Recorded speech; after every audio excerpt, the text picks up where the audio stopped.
ऐसी महामारी के समय जो लोग राजनीति करते हैं,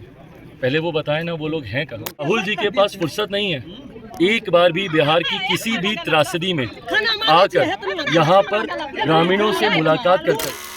सहरसा में मंगलवार को केंद्रीय मंत्री चिराग पासवान सड़क मार्ग से नवहट्टा प्रखंड के ईटू घाट पहुंचकर नाव से बाढ़ग्रस्त इलाका केतली गांव गए, जहां पर उन्होंने बाढ़ प्रभावित लोगों से मिलकर हालचाल जाना और लोगों के बीच फूड पैकेटिंग बांटा। केतली गांव का भ्रमण कर लौटे तो पुनः सड़क मार्ग से हेमपुर चौक पहुंचे, जहां बाढ़ प्रभावित लोग उनसे मिलकर अपनी समस्या सुनाया। वहीं मंत्री चिराग पासवान का कार्यक्रम बराही गाँव का भी था, जहाँ बाढ़ पीड़ित लोग मंत्री के इंतजार में थे, लेकिन वह नहीं जा सके, जिससे बाढ़ पीड़ित लोग काफी मायूस दिखे। वहीं केंद्रीय मंत्री चिराग पासवान ने पिछले 2 दिन से कोशी के इलाके में है लोगों से बातचीत की और सामुदायिक किचन जहां चल रहा है उन लोगों से बातचीत की। जनता में परेशानी है, स्वाभाविक है, या ऐसी आपदा है जो लंबे समय के बाद हमारे प्रदेश में इस तरह की परिस्थिति उत्पन्न हुई है। आप भी जरा इस पूरी वीडियो में सुनिए चिराग पासवान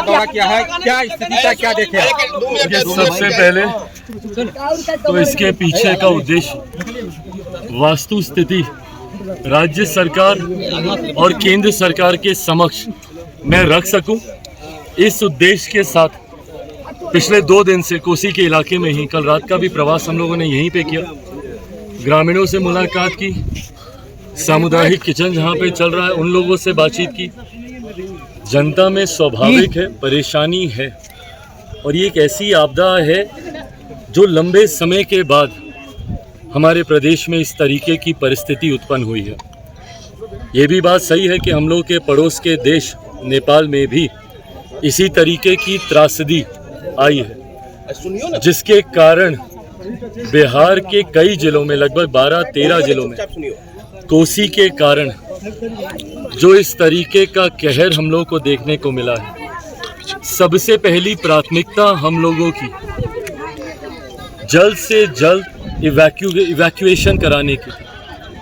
ताकि जल्द से जल्द लोगों को निकाल कर किसी सुरक्षित जगह पर भिजवाया जा सके। दूसरी प्राथमिकता जिस पर अभी काम किया जा रहा है वो है रिलीफ की, कि ग्रामीणों को रिलीफ मिले। कम्युनिटी किचन के माध्यम से खान पान की व्यवस्था हो, रहने की व्यवस्था हो, तत्काल प्रभाव से जो भी टेम्परेरी व्यवस्था हो सकती है वो रिलीफ के अंडर फिलहाल की जा रही है। 3rd फेज़ में जब पानी घटने लगेगा, संतोष की बात यह है कि अब धीरे धीरे पानी का जल स्तर घटने लगा, पर उसी के साथ एक ये भी समस्या आएगी जहाँ पे कीचड़ होगा, मलबा इकट्ठा होगा,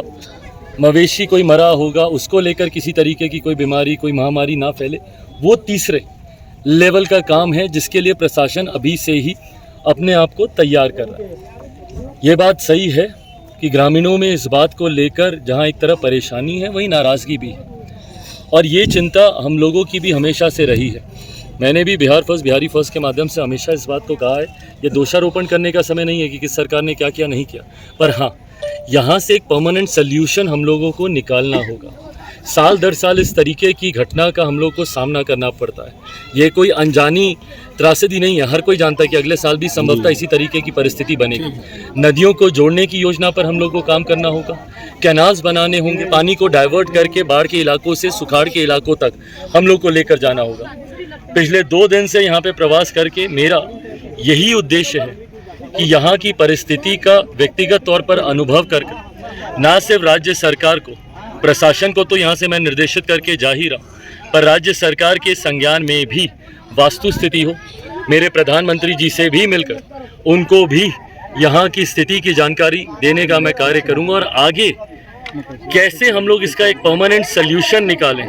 आरोप प्रत्यारोप की बजाय कि किस सरकार में कितना काम हुआ, किस सरकार में कितना काम नहीं हुआ, उसमें जाने की बजाय भविष्य में ऐसी घटना के लिए हम लोग, ऐसी परिस्थितियों के लिए हम लोग पहले तो इसी महामारी के समय जो लोग राजनीति करते हैं, पहले वो बताएं ना वो लोग हैं कहाँ। मैं किसी पे व्यक्तिगत टिप्पणी नहीं कर रहा, हर किसी के व्यक्तिगत कमिटमेंट्स होते हैं। मैं ये नहीं कह रहा कि नेता प्रतिपक्ष क्यों नहीं देश में है, क्यों नहीं इस मुसीबत की घड़ी में अपने लोगों के बीच है, मैं ये सवाल खड़े नहीं कर रहा, पर ये सवाल तो बनता है ना कि चुनाव के वक्त जब हर कोई दिखता है तो त्रासदी में क्यों नहीं दिखता। मैं राष्ट्रीय पार्टी के नेताओं से भी मैं पूछूंगा, राहुल जी के पास फुर्सत नहीं है एक बार भी बिहार की किसी भी त्रासदी में आकर यहाँ पर ग्रामीणों से मुलाकात कर जाए। उनके पास इतना समय है कि हरियाणा में चुनाव प्रचार कर लें, वहाँ पर सरकार बनाने का हर संभव प्रयास कर लें, पर यहाँ पर जिस वक्त लोगों को उनकी ज़रूरत है ये लोग आना तक ज़रूरी नहीं समझते, अपना प्रतिनिधि मंडल तक भेजना ज़रूरी नहीं समझते। कांग्रेस हो राजद हो, ये समय नहीं है दलगत राजनीति पे आरोप प्रत्यारोप करने का, पर जो लोग हमसे सवाल पूछते हैं बदले में बाकी की उंगलियां उनकी तरफ भी उठती हैं।